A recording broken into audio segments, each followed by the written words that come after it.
Hello, students. Good evening and welcome to chemistry concept. Morning session वाला जो lecture था, topic था उसमें प्रिपरेशन ऑफ ईथर। तो सुबह सुबह आज आपने सीख लिया ना क्या?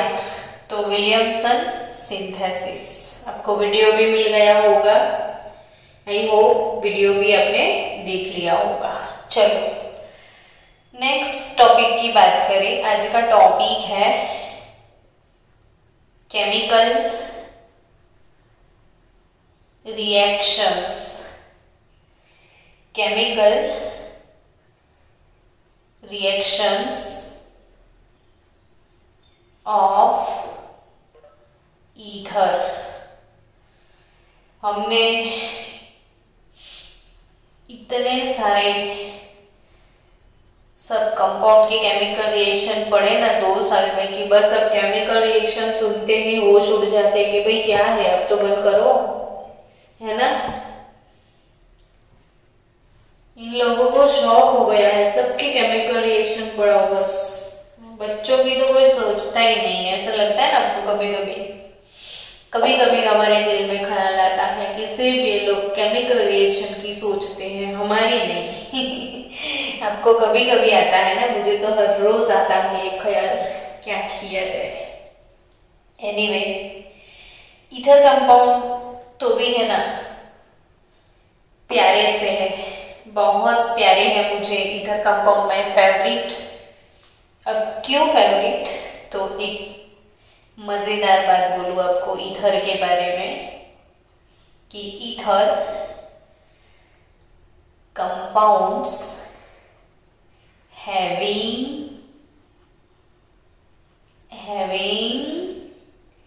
less chemical reactivity. Yes, having less chemical reactivity. अरे वही, हमको कंटाला आता है केमिकल रिएक्शन से, और कोई बता दे कि लेस केमिकल रिएक्टिविटी तो हम तो खुशी के मारे मर जाए कि भाई इसको तो केमिकल रिएक्शंस में ज्यादा इंटरेस्ट ही नहीं है, और इसको ज्यादा इंटरेस्ट नहीं है तो टॉपिक जल्दी जल्दी खत्म हो जाएगा, है ना। यस, तभी मुझे पसंद है। और एक मस्त बात बोलूं उनकी, मेरी फेवरेट बात है जो, वो बात है moreover they do not react with active metals. Yes, तो ये रिएक्शन में नहीं सीखने पड़ेंगे आपको। तो एक्टिव मेटल कभी ईथर के पास आए ना तो ईथर बोल देता है मैं देखो मुंह नहीं लगाता जा। And also they do not react with any base, तो ये बेस को भी मुंह नहीं लगाते हैं, मेटल को भी मना करते हैं। तो वाओ, काम हो गया अपना। और एक बात बोलूं, however और क्या बोलना है तो, some reactions with strong acids it gives some reactions with strong acid। यानी कि मन में ख्याल आया कि वीक एसिड के बारे में ये सोचता भी नहीं, तो अपना एक काम वो भी हो गया, यानी ये लेस केमिकल रिएक्टिव है। जब भी फीलिंग आता है केमिकल प्रिपरेशन पढ़ो और इसमें भी लेस रिएक्टिव कोई है तो सोने पे सुहागा, यानी जल्दी जल्दी खत्म हो जाएंगे। ठीक है, चलो अब ये कैसे कैसे केमिकल रिएक्शंस देते हैं। तो ईथर में होता क्या है, आर ओ आर, यानी आर में तो सी होगा ना, सी ओ सी, इत्थे भी सी, यहां से तोड़ो तो भी सी हो, यहां से तोड़ो तो भी सी हो, यानी एक ही क्लीवेज के रिएक्शन आएंगे। सिर्फ एक क्लीवेज है, ज्यादा क्लीवेज है नहीं, है ना। तो फिर सबसे पहला टॉपिक इसका स्टार्ट होगा रिएक्शंस इन्वॉल्विंग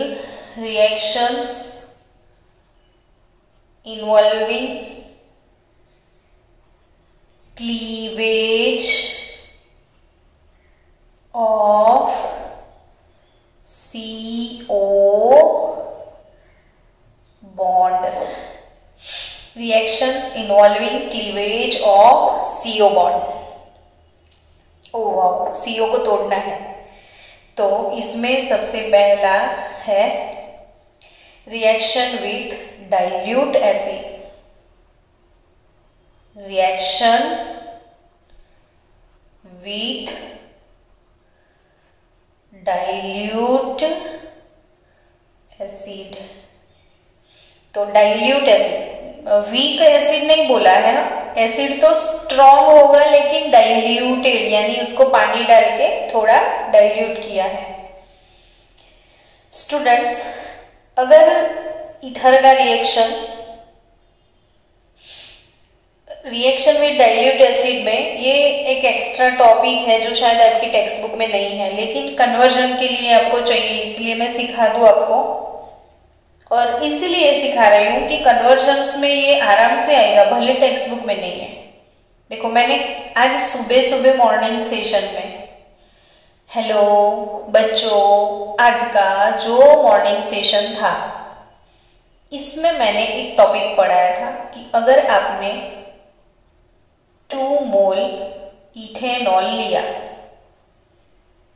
इसका रिएक्शन कंसंट्रेटेड H2SO4 से किया था।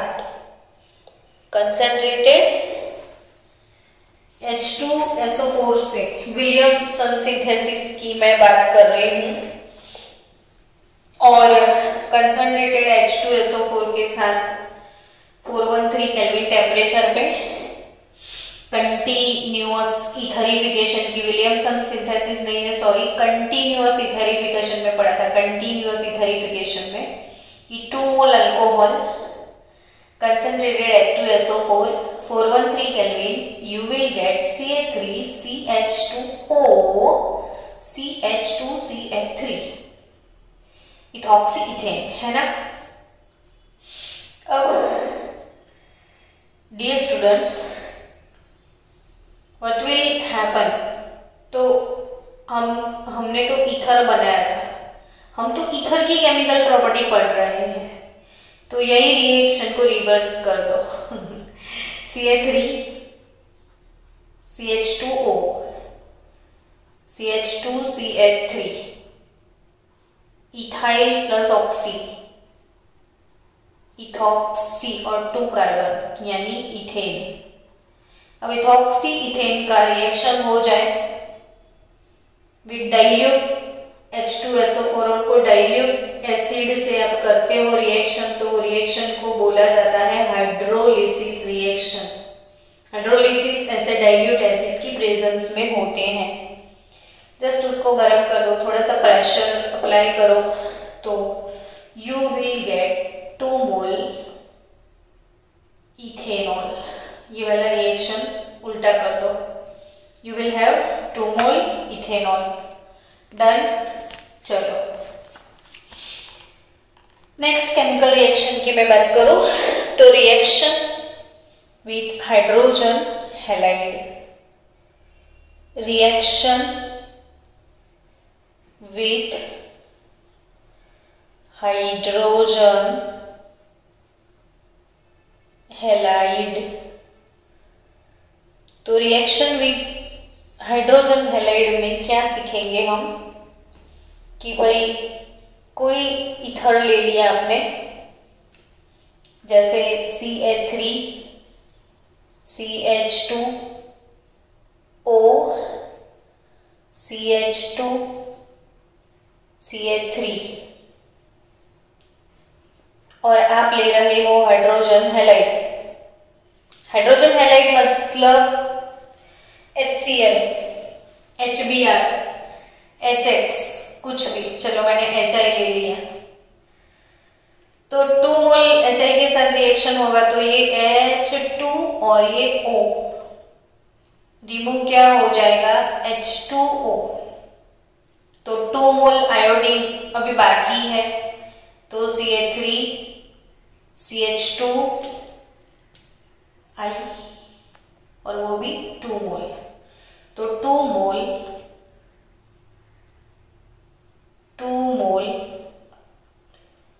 इथाइल आयोडाइड आपको मिलेगा। क्या मिलेगा, 2 मोल इथाइल आयोडाइड। बच्चों ईथर की बात की जाए हाइड्रोजन हैलाइड से, तो according to your text book आपको ये रिएक्शंस कैसे दिए हैं, आपकी टेक्स्ट बुक के हिसाब से मैं वो समझा दूं पहले। तो according your text book ether ROR, ether general formula क्या है, ROR प्लस हो जाए HX हाइड्रोजन हैलाइड, तो यू विल गेट RX, कोई भी RX और ROH अल्कोहल मिलेगा, यानी ये कट हो गया, HO के साथ चला गया, R यहां से CO बॉन्ड ब्रेक हो गया तो ROH और RX। नेक्स्ट स्टेप में वही अल्कोहल दूसरे मोल HX के साथ, मैंने ऑलरेडी लिखा था ना 2 मोल HI। बच्चों समझ रहे हो या सो गए हो, समझ रहे हो या सो गए हो? तो alcohol plus hydrogen halide gives again RX hello alkane plus HOH यानी H2O रिमूव हो जाएगा। अब ओवरऑल मैं रिएक्शन का टोटल कर दूं। हाँ ओके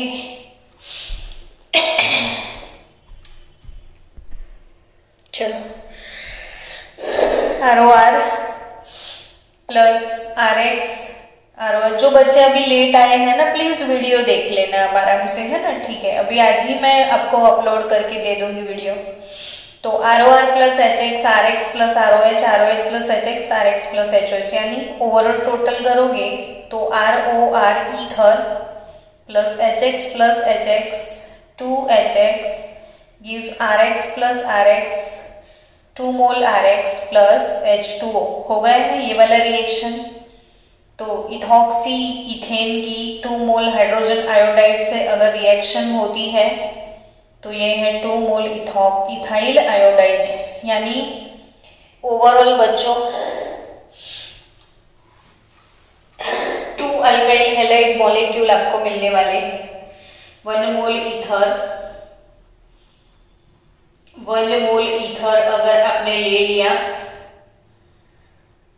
2 मोल HX के साथ रिएक्शन हुआ तो 2 मोल आपको हेलो अल्केन या एराइल हैलाइड या अल्काइल हैलाइड जो भी है आपने जैसे रिएजेंट लिया है तो 2 मोल अल्काइल हैलाइड मॉलिक्यूल्स आपको मिलेंगे अगर एराइल हैलाइड लिया है तो।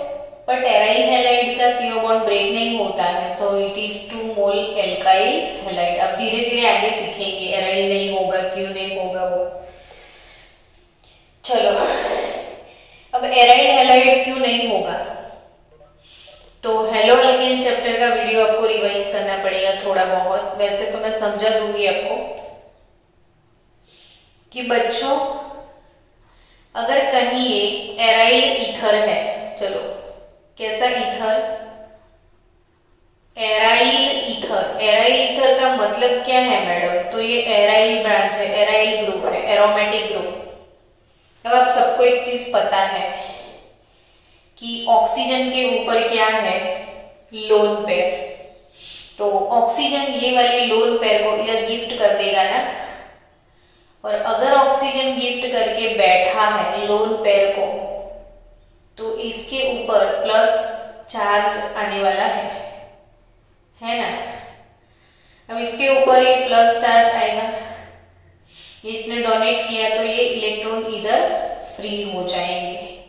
सो बच्चों, मुझे आगे का रेजोनेटिंग स्ट्रक्चर ड्रॉ नहीं करना है, मुझे सिर्फ आपको ये एक्सप्लेन करना है।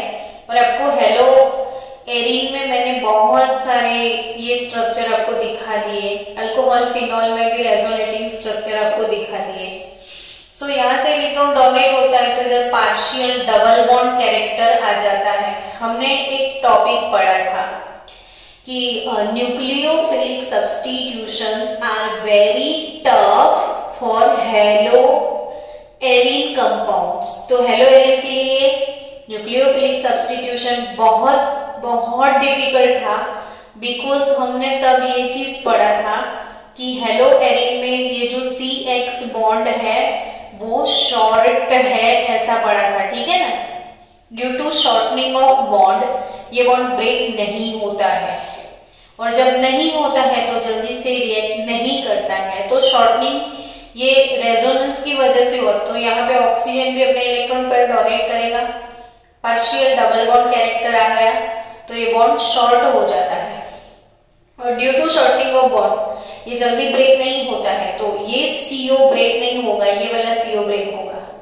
समझे आप? चलो फिर से समझाओ कि अगर मेरे पास आज का रिएक्शन विद हाइड्रोजन हैलाइड, इसमें हम क्या सीख रहे थे?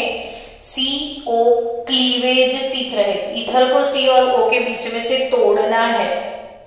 आपके पास ऐसा इथर है, इधर अल्काइल पार्ट है, इधर एराइल पार्ट है, और आपने हाइड्रोजन हैलाइड के साथ रिएक्ट करवाना है, तो ये बॉन्ड ब्रेक नहीं होगा, यहां से होगा। तो आपको मिलेगा CH3 और हेलो अल्केन मिलेगा, ये ब्रेक नहीं होगा तो H इधर हो जाएगा, तो यू विल गेट फिनॉल, है ना।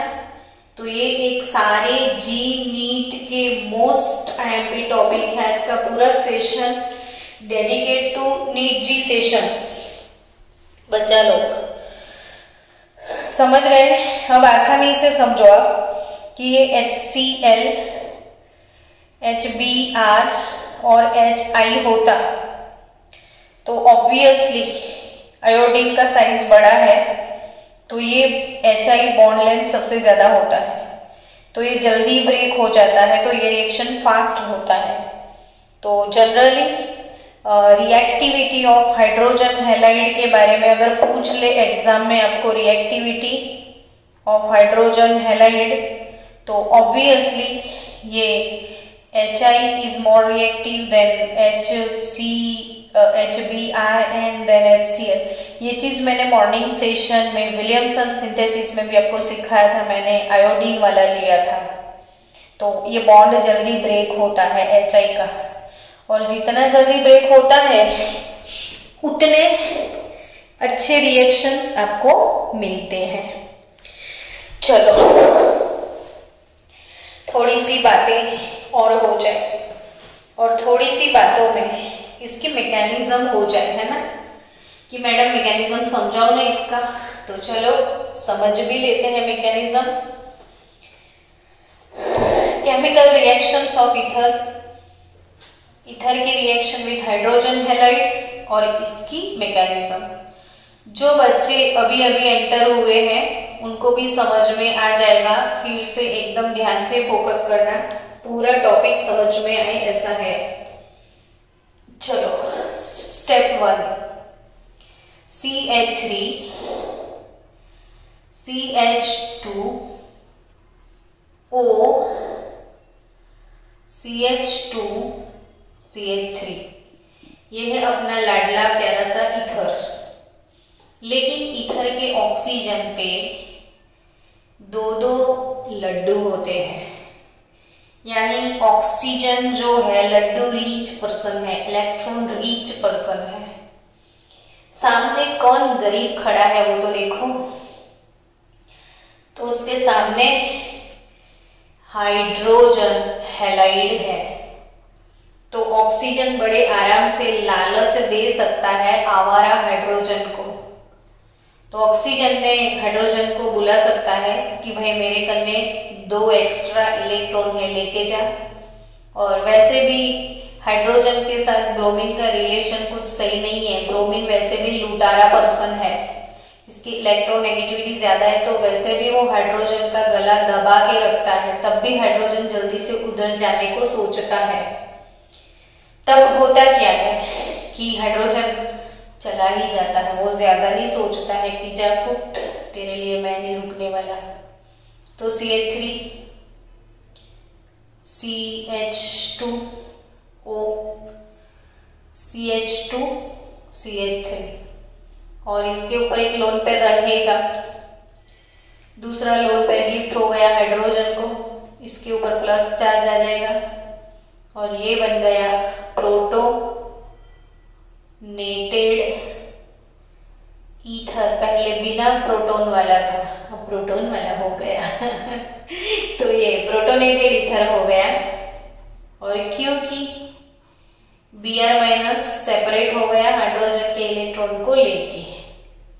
अब इतना ही नहीं, ये तो अनस्टेबल लगता है, कभी ऐसे नहीं होता है, ऐसे हमेशा होना चाहेगा तो कुछ करेगा नहीं। फिर तो क्या करेगा, तो यही सोचेगा क्यों ना मैं इसको निकाल दूं, तो मेरा तो इतना मस्त पार्ट हो जाए अल्कोहल वाला, ऐसा ही सोचेगा, इथाइल को निकालने का सोचेगा।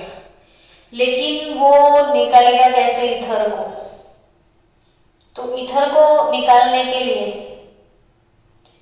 उसके पास ज्यादा मेहनत करने की जरूरत नहीं है उसे, तो ये सोचता है कि मैं अल्कोहल बन जाऊं, इसको निकाल दूं। तो इसको कैसे निकालेगा, तो ऑब्वियसली ऑक्सीजन इसके 2 इलेक्ट्रॉन ले लेगा। अब जो जैसा था वैसा उसके पास 2 इलेक्ट्रॉन आ जाएंगे, तो इसके पास इलेक्ट्रॉन है नहीं, तो ब्रोमीन सोचेगा चल मैं तुझे दे देता हूं इलेक्ट्रॉन, तो ब्रोमीन यहां से गिफ्ट कर देगा। तो ये जो पार्ट पॉजिटिव बनता है ना, तो CH3 CH2 के साथ ब्रोमीन चला जाता है और बचता क्या है, CH3 CH2OH अल्कोहल। अब लास्ट जो कि अल्कोहल है और दूसरा मोल भी हमारे पास HBr, हमने 1 मोल नहीं डाले थे, 2 मोल लिए थे इसमें, 1 मोल तो ये हो गया, अब दूसरा मोल भी है, तो फिर से ऑक्सीजन लालच देने लगेगा कि इसको हाइड्रोजन को। So you will gate CH3 CH2OH plus और सोचो और क्या, तो CH3 CH2OH alcohol, CH3 CH2OH ये तो है कि ये वाले इलेक्ट्रॉन H को लालच में दिए तो दूसरा H आ जाएगा।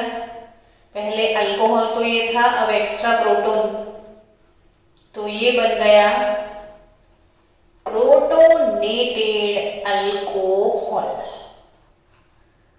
प्लस अगेन Br-, ये तो फिर से वही मिसाल हो गई कि चलो इसको हटाया जाए और ये Br को ले जाए, तो CH3 CH2Br निकल गया HOH वाटर। तो आप समझ ही गए हैं मैकेनिज्म को, मैं मैकेनिज्म का फोटो भी आपको भेज दूंगी। सो बच्चों, ये था मैकेनिज्म ये वाले रिएक्शन का। चलो, और भी इसमें कई बातें हैं जो आपको याद रखनी है कि अगर आपके पास टर्शरी ब्यूटाइल ग्रुप है और ऐसा ईथर है आपके पास, तो क्या, तो ऐसे ईथर का हाइड्रोजन आयोडाइड के साथ रिएक्शन कैसे होगा, तो ऑब्वियसली कौन सा बॉन्ड ब्रेक होने की इच्छा ज्यादा होगी, वैसे ये न्यूक्लियोफिलिक अटैक होता है, क्योंकि ये नेगेटिव आयन जाता है तो कोई नेगेटिव पार्ट रिमूव होता है, तो न्यूक्लियोफिलिक अटैक होने की वजह से SN1 और SN2 दोनों में से कोई एक चीज होता है। तो ये कौन सा मैकेनिज्म फॉलो करता है, SN1। कौन सा मैकेनिज्म फॉलो करता है, SN1। अब आप लोगों को जैसे जानते हो कि SN1 में पूरा रिएक्शन डिपेंड करता है स्टेबिलिटी ऑफ कार्बोकैटायन पे। और ऐसा कार्बोकैटायन जिसके पास 3 मिथाइल ग्रुप लगे हुए हैं, 1 2 3 इतने मिथाइल है अगर किसी के पास, तो सब मिथाइल इसको खाना परोसते हैं ताकि इसको भूख ही नहीं लगती है, स्टेबल हो जाता है। यानी यहाँ से इलेक्ट्रॉन, यहाँ से सब जगह से इसको इलेक्ट्रॉन मिलेंगे। तो ऑब्वियसली ये पार्ट ऐसा ही दिख रहा है कि वो स्टेबल कार्बोकैटायन बनाएगा, तो उसके साथ आयोडीन जाएगा। तो अगर ऐसा आपको दिया है तो CH3I और CH3OH हो गया। तो रिएक्शन आई थिंक आपको समझ में आ गया, कार्बोकैटायन वाला प्रोसेस।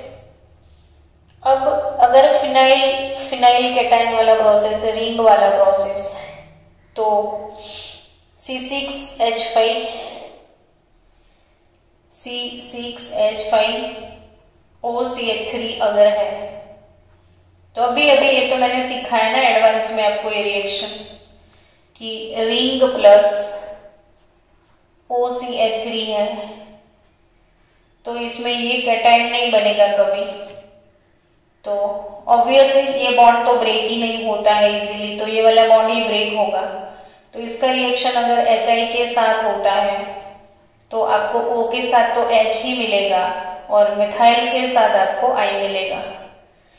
तो ये जितने 1 2 3 एग्जाम्पल आपको याद रखने थे सारे मैंने करवा दिए। और स्टूडेंट्स,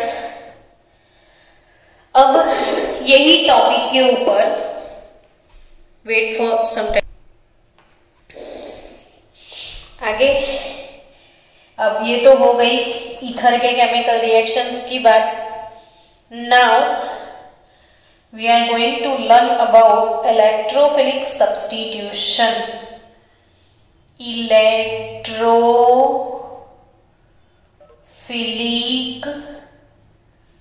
इलेक्ट्रोफिलिक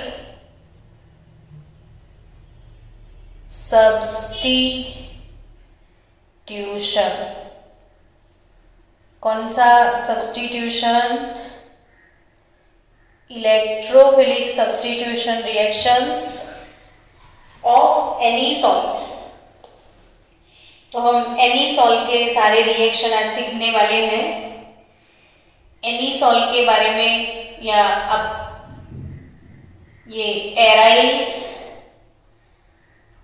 अल्काइल ईथर की सोचो, ये पार्ट एराइल पार्ट है और ये पार्ट अल्काइल पार्ट है। तो एराइल अल्काइल ईथर अगर है तो ऑक्सीजन इलेक्ट्रॉन रीच होता है, समझ रहे हो? अब ऑक्सीजन इधर क्या करेगा? इलेक्ट्रॉन को डोनेट करेगा। तो obviously partial double bond character फिर से आ जाएगा, बट हमें यहाँ पार्शियल डबल बॉन्ड से लेना देना नहीं है। तो ये वाले जो बॉन्ड वाले इलेक्ट्रॉन होंगे ये यहाँ पे शिफ्ट हो जाएगा। फिर नेक्स्ट स्टेप में अगर ये इधर डोनेट होंगे तो पैरा लोकेशन पे इलेक्ट्रॉन शिफ्ट हो जाएंगे ये वाले लोकेशन पे। समझ रहे हो आप स्टूडेंट्स? तो मतलब ये ऑर्थो, ये पैरा, यानी ऑर्थो और पैरा लोकेशन पे इलेक्ट्रॉन डेंसिटी बहुत एक्सेस हो जाती है। देखो अगर ये ऐसा कोई ईथर है तो डोनेशन की वजह से ऑर्थो पैरा लोकेशन पे इलेक्ट्रॉन डेंसिटी ज्यादा है, यानी ऑर्थो और पैरा लोकेशन पे लड्डू दिख रहे हैं।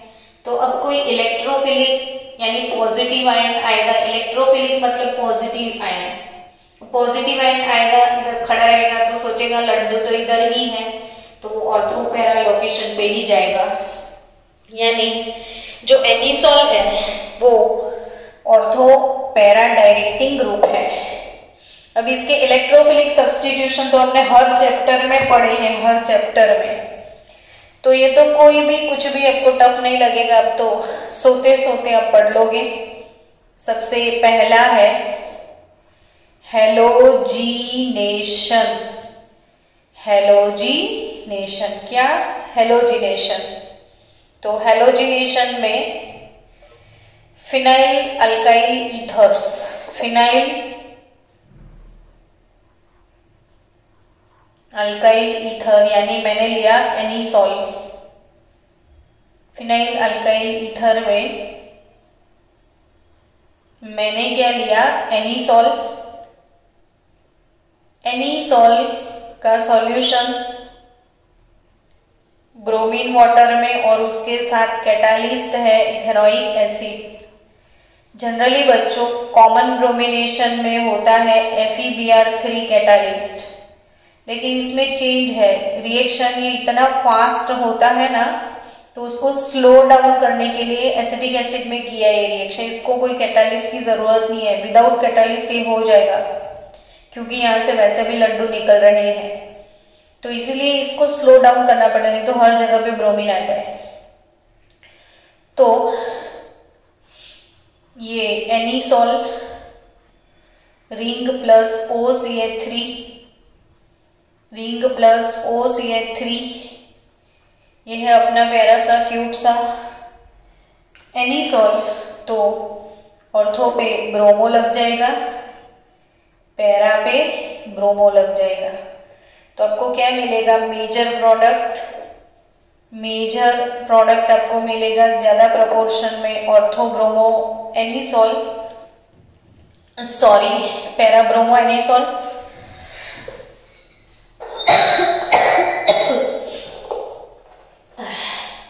अब ये माइनर में, अब ऑब्वियसली पूछोगे क्यों ये मेजर? तो ये ग्रुप बहुत बड़ा है ना ऊपर, और बड़े वाले ग्रुप में क्राउडिंग बहुत ज्यादा होता है, क्राउडिंग। और due to this crowding bromine इधर जल्दी आने को नहीं चाहेगा। इधर कोई क्राउडिंग नहीं है तो आराम से, स्टेरिक हिंड्रेंस नहीं है, क्राउडिंग नहीं है तो आराम से इधर जाएगा। तो ये हो गया हेलोजिनेशन। सेकेंड रिएक्शन ऑफ एनीसॉल,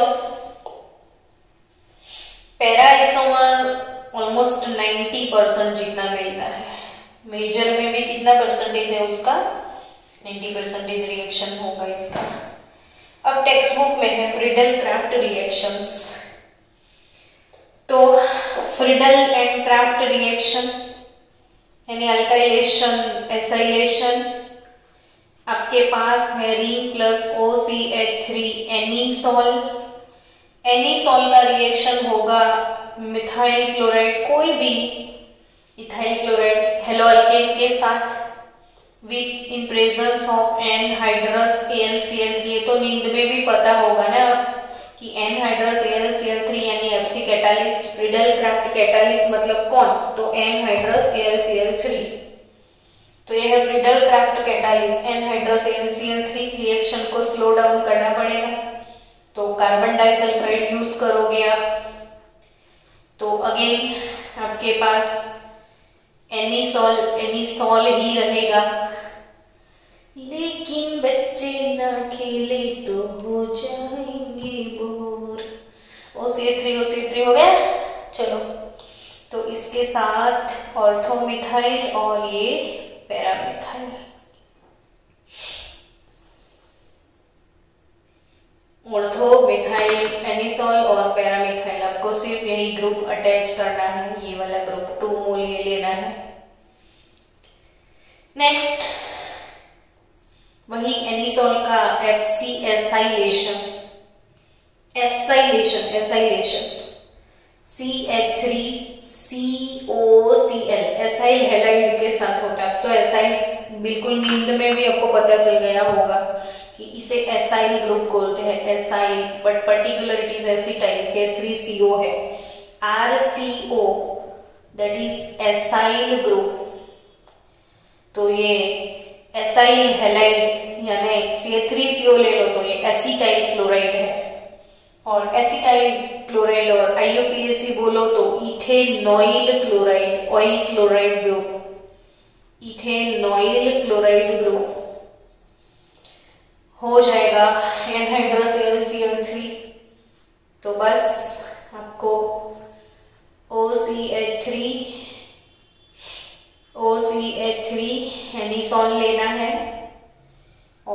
एनीसॉल के ऑर्थो लोकेशन पे COCH3 और पैरा लोकेशन पे भी COCH3।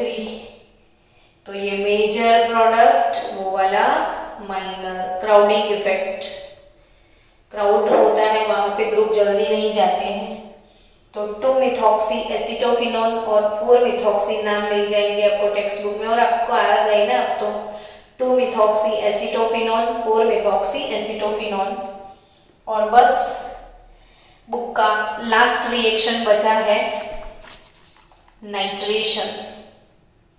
लास्ट टॉपिक क्या है अब बच्चों? नाइट्रेशन। तो नाइट्रेशन के बारे में क्या सोचना है?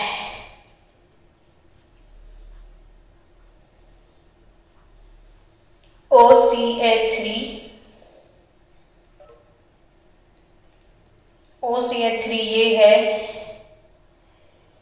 एनीसॉल। एनीसॉल का नाइट्रेशन H2SO4 और HNO3 के साथ नाइट्रेशन होगा। तो ऑब्वियसली एनीसॉल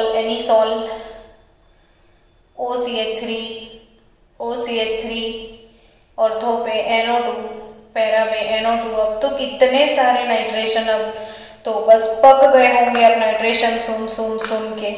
तो नाइट्रेशन यानी एडिशन ऑफ NO2।